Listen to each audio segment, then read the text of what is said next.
kita lihat contoh pada waktu kasus Ahok di pilkada itu, Polda Metro Jaya dikepung, diintimidasi, diultimatum.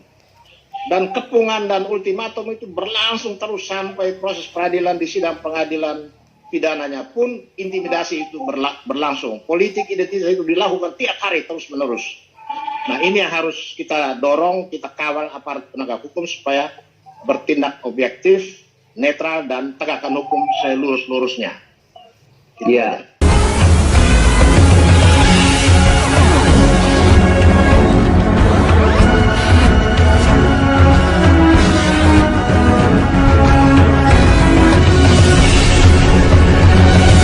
Assalamualaikum warahmatullahi wabarakatuh. Shalom, salam sejahtera bagi kita semua. Topik diskusi ini sangat menarik karena Pilkada 2017 kemarin sungguh-sungguh sangat mencekam, menakutkan, bahkan mengintimidasi hampir semua warga masyarakat DKI Jakarta, baik yang sudah punya hak pilih maupun yang belum. Dan kita tidak menghendaki peristiwa itu terulang kembali. Karena itu, diskusi dengan topik cukup DKI Jakarta yang jadi korban, ini harus menjadi pencerahan yang sangat berguna bagi kita semua yang ada di DKI Jakarta dan juga daerah-daerah di sekitar Jakarta, karena pilkada kemarin itu nampak jelas bahwa kekuatan yang ada di luar DKI Jakarta pun dikapitalisasi untuk mengacaukan pilkada kita. Nah, politik identitas di dalam pilkada DKI memang sangat ekstrim, ya. Kenapa sangat ekstrim? Karena identitas kelompok yang pada waktu itu oleh mereka dikapitalisasi, dieksploitasi, dimanipulasi, dan dipolitisasi sedemikian rupa hanya untuk mendapatkan kekuasaan. Padahal di dalam perundang-undangan kita, baik di dalam undang-undang tentang pilkada, undang-undang pemilu, maupun di dalam undang-undang tentang penghapusan diskriminasi ras dan etnis, itu secara tegas dilarang. Ya. Terutama di dalam undang-undang pilkada itu dilarang ya, melakukan kampanye yang bersifat ya, atau yang berisi mempersoalkan dasar negara, ya, Pancasila dan pembukaan UUD 45, poin pertama.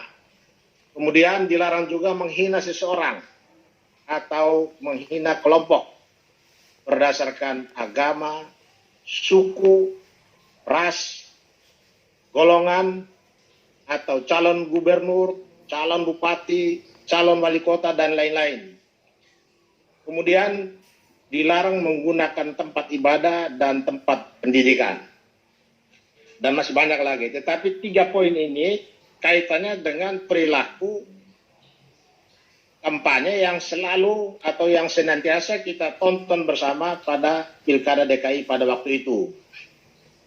Tetapi yang kita sayangkan, meskipun di dalam undang-undang sudah dengan tegas melarang kampanye dengan mempersoalkan dasar negara Pancasila dan pembukaan UUD 45 karena di dalamnya ada terkandung Pancasila, kemudian menghina seseorang, ya, menghina agama, suku, ras, dan golongan, menghina calon gubernur, menghina calon wali kota dan bupati, itu semua secara tegas dilarang. Tetapi pelanggaran itu terus terjadi tiap hari, setiap kali ada kampanye, dengan segala macam bentuk kampanye, ada pemasangan spanduk di mana-mana, yang isinya juga jelas mendiskriminasikan kelompok lain, isinya jelas mempersoalkan agama, ya, menunjukkan kebencian mereka terhadap kelompok lain, tetapi penindakannya nihil, ya. kepolisian lumpuh, ada lagi yang satu disebut di dalam undang-undang pilkada itu disebut Gakumdu, ya, itu pun lumpuh, ya. Gabungan penegak hukum di dalam pilkada itu sama sekali tidak berfungsi, karena biasanya di dalam setiap pilkada itu penegak hukum ini ada di dalam suatu wadah yang disebut Gakumdu tadi, ya. Tetapi fungsi ini kita tidak melihat dia bekerja. Kita tidak pernah dengar mereka yang melakukan pelanggaran atau yang melakukan politisasi politik identitas pada waktu itu, tidak ada satupun kita dengar mereka diproses. Padahal itu di dalam undang-undang pilkada pun dikategorikan sebagai tindak pidana pilkada, ya. Walaupun ancaman pidananya sangat ringan, yaitu minimum 3 bulan, maksimum 18 bulan. Nah, ini juga kita mencurigai bahwa rumusan ancaman pidana dan rumusan tentang pemidanaan di dalam undang-undang pilkada itu betul-betul sudah menampakkan, memberi ruang kepada dimungkinkannya terjadi politik identitas. Bilang memberi ruang untuk memudahkan terjadinya politik identitas, karena ancaman pidananya sangat ringan. Kalau kita bicara politik identitas, itu kalau kita tarik tafsirannya, itu sudah masuk kepada kategori kejahatan diskriminasi ras dan etnis, ya. Mereka memusuhi kelompok tertentu, ya. Mereka membenci kelompok tertentu, mereka meniadakan, membatasi, mengekang hak-hak kelompok tertentu, bahkan masih ada di dalam satu kelompok tapi hanya karena berbeda paham, berbeda aliran, itu pun mereka membatasi, mengancam. Jadi di sini terlihat dengan jelas ancaman pidana di dalam undang-undang tentang penghapusan diskriminasi ras dan etnis. Sebetulnya kejahatan di dalam pilkada terkait dengan menghina seseorang, agama, suku, dan ras itu masuk juga di dalam rumusan kejahatan di dalam undang-undang penghapusan diskriminasi ras dan etnis yang ancaman pidananya maksimum 5 tahun. Tetapi mengapa di dalam undang-undang pilkada hanya maksimum 18 tahun? Ini yang saya bilang, di dalam undang-undang pilkada ini pemikiran kelompok intoleran, pemikiran kelompok radikal disusupi dan terjadi di dalam rumusan undang-undang pilkada, yaitu sanksinya sangat ringan dan penegakan hukumnya pun tidak ada.